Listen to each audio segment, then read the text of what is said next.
அன்புள்ள துலாம் ராசி அன்பர்களே வணக்கம். இந்த வார ராசி பலன். 10ல் குரு அதிசாரமாக இருக்கிறார். லாபஸ்தானத்தில் கேது, விரயத்தில் சந்திரன், துலாம் ராசியில் சுக்கிர பகவான் இருக்கிறார்.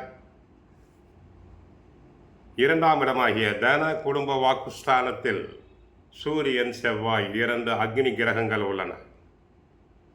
5ல் ராகு, 6ல் சனி.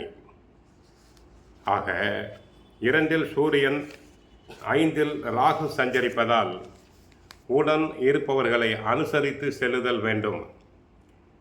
பேச்சில் கவனம் தேவை.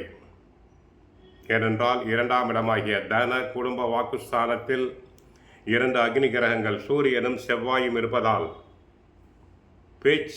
பேச்சில் சூடு பறக்கும். திருமணமான பெண்கள் கணவரிடம் அனுசரணையாக இருத்தல் வேண்டும்.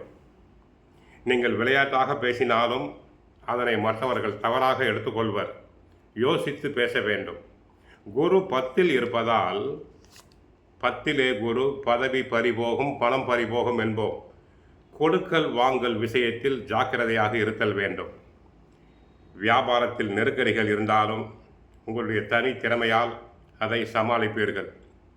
பொது இடங்களில் முக்கியமான தொழில் தொடர்பான விஷயங்களை பேசாமல் இருப்பது நல்லது.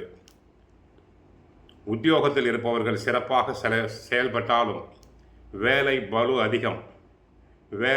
அதிகமாக இருப்பதால் உடலில் சோர்வு, அசதி வந்து விலகும். மாணவர்களுக்கு படிப்பு சம்பந்தமான கிரகம் சரியில்லை, சாதகமாக இல்லை. கெட்ட சகவாசம் கூடாது. பெற்றோர் சொற்படி, ஆசிரியர் சொற்படி கேட்கல் வேண்டும். 10ல் குரு அமர்ந்து தன குடும்ப ஸ்தானத்தை பார்வையிடுகிறார். ராசியில் சுக்கிரன் இருக்கிறார். லாபஸ்தானத்தில் கேது இருப்பதால் ஒரு சில காரியங்கள் தாங்கள் நினைத்த காரியத்தை ஓரளவு ஜெயிக்க முடியும். குரு பார்வை 2ல் உள்ள செவ்வாய்க்கு இருப்பதால் குரு மங்கள யோகம் உண்டாகிறது. வீடு, மனை, வாகன யோகம் அமையும். என்றைக்கோ வாங்கி போட்ட இடம், மனை நல்ல விலைக்கு விற்பீர்கள். வீடு கட்ட விரும்புபவர்கள் நல்லபடியாக கட்டலாம். உஷ்ண நோய் வரலாம். ஏனென்றால் 2ஆம் இடத்தில் சூரியன் செவ்வாய் இருப்பதால் சிலருக்கு உஷ்ண நோய் அதிகரிக்கும். வரவு அதிகரித்தாலும் ஒரு பக்கம் செலவும் வரும். அடுத்து 2ஆம் இடத்தில் இருக்கக்கூடிய செவ்வாய் ராகுவை 4ஆம் பார்வையாக பார்ப்பதால் வண்டி வாகனங்களில் செல்லும் போது தாங்கள் கவனமாக செல்லுதல் வேண்டும். அலைச்சலை குறைத்து கொள்ள வேண்டும். வாக்குஸ்தானத்தில் ஆட்சி பெற்ற கிரகமான செவ்வாய் இருப்பதால் பேச்சில் மிகுந்த கவனம் தேவை. துலாம் ராசி பெண்களுக்கு சூடு அதிகம்.